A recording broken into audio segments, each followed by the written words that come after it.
So guys, manglimpyo ta kay perti na yung kalata. Tanawa. Mm.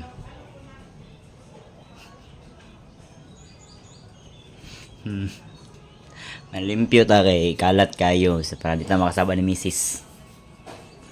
So una din ako ni gihawanan din ako ang tour case guys no para sa ako ang PLX 15 nga speaker. So ibalik na nato siya sa iyahang balay. Then ato ang takluban para dili siya maabugan. Then isunod nato ni ang ato nga mga dagko nga mga plastic box nga mga sulod ana guys is mga lights nako og ako ang mga speaker wires ibalik na nato siya sa ato ang budiga. And kaning gipatong nato sa tong tour case guys is mga gamit nako na sa pagpanday sa ato nga speaker box. Ug kaning mga ubang kalat diri guys is mga gamit lang ni or accessories sa ato ang paghimog speaker box. Then isulod na lang nato ni ato ang tour case nga nay amplifier ug nay mixer kay prone kayo siyang masalibuan sa ulan guys. So itapad lang nato ni siya kauban sa ato ang mga stocks ug mga pyesa nga mga speakers. Syempre ang ato ang working table guys padapli nato na sa likod sa bangko. So i-arrange na pod nato ni guys kaning mga naay kinatingan nako na mga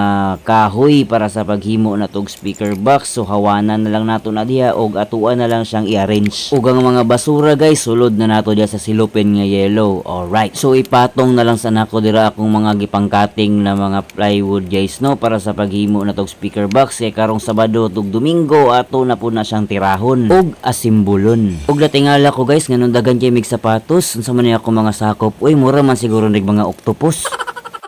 So kanina pod.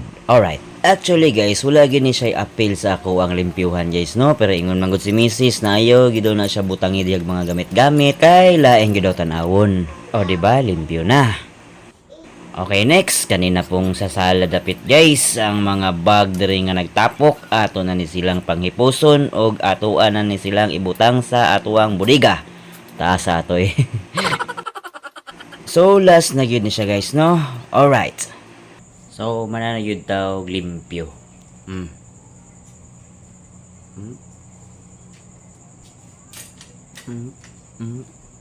Dili gini pang limpyo akong gibuhat guys no. Nang-arrange ra jud di ay ko ani.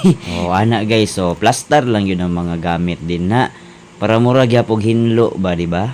Ug ang bangko, oh, pwede na nato malingkuran kay wala na may mga gamit diha. Wow! So shout out day ko ng bataan no, nga sure jug ko pagkahuman ako diyag pang limpyo, makaalat na pud na kay nagdrawing naman pud siya. Wow naman! Mamalit siguro tag bagong anak. Till next cleaning mga ka-off duty lessons sounds. Alright. Wow naman!